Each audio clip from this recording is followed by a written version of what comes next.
Vous avez peut-être été victime d'injustice. Et encore pire, une injustice quand vous étiez petit, sans défense.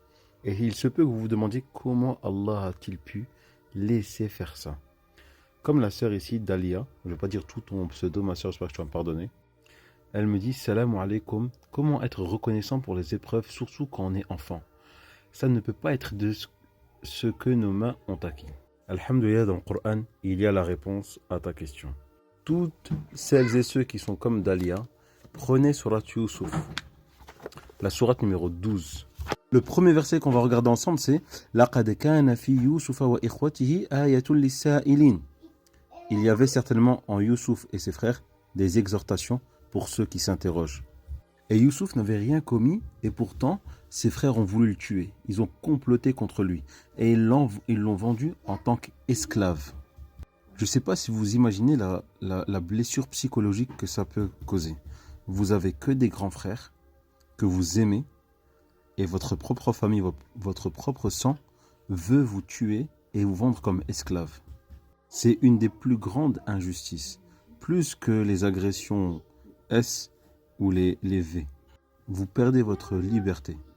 Sauf qu'Allah subhanahu wa ta'ala avait prévu tout ça dès le départ pour son cheminement spirituel vers lui. C'était une éducation en fait. Et là peut-être que vous vous demandez, mais pourquoi Allah m'a-t-il fait subir cette injustice? Il aurait pu faire autrement. Ça c'est du ressort d'Allah subhanahu wa ta'ala. Et Allah connaît mieux ses serviteurs et il vous connaît mieux que nous-mêmes. Et la partie dans laquelle je veux que vous vous attardiez, c'est celle-ci. Et Allah est souverain en son commandement. Mais la plupart des gens ne savent pas. Je vous invite à aller voir les explications de cette partie du verset. Ça va vous étonner. Si vous voulez une vidéo sur cette partie du verset, dites-le moi en commentaire. Puis Youssouf a été emprisonné pour un crime qu'il n'a pas commis. Il n'a absolument rien fait. On lui a privé sa liberté pendant plusieurs années. Pour une chose, encore une fois, dont il est innocent. Et ceux qui l'ont mis en prison savaient qu'il était innocent. Pourquoi? Parce que juste avant, c'était quoi? Youssouf ne pense plus à ça. Et toi, femme, implore le pardon de ton péché. Parce qu'il savait très bien que Youssouf n'avait absolument rien fait. Mais pourtant, il a quand même été en prison. Et c'est encore plus dur psychologiquement quand les personnes qui vous mettent en prison savent que vous avez absolument rien fait et vous mettent quand même en prison. Je ne sais pas si vous imaginez l'injustice. Et bien qu'il ait subi ça, qu'est-ce que Youssouf disait toujours, même en prison? Ô mes deux compagnons de prison, qui est le meilleur, des seigneurs éparpillés ou bien Allah l'unique, le dominateur suprême? Vous n'adorez en dehors de lui que des noms que vous avez inventés, vous et vos ancêtres, et à l'appui desquels Allah n'a fait descendre aucune preuve. Il est resté fort et constant.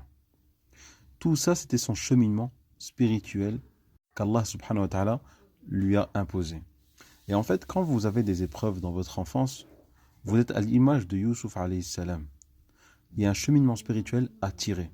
Il se peut qu'Allah subhanahu wa ta'ala vous a écrit le Firdaus, juste avec cette épreuve-là.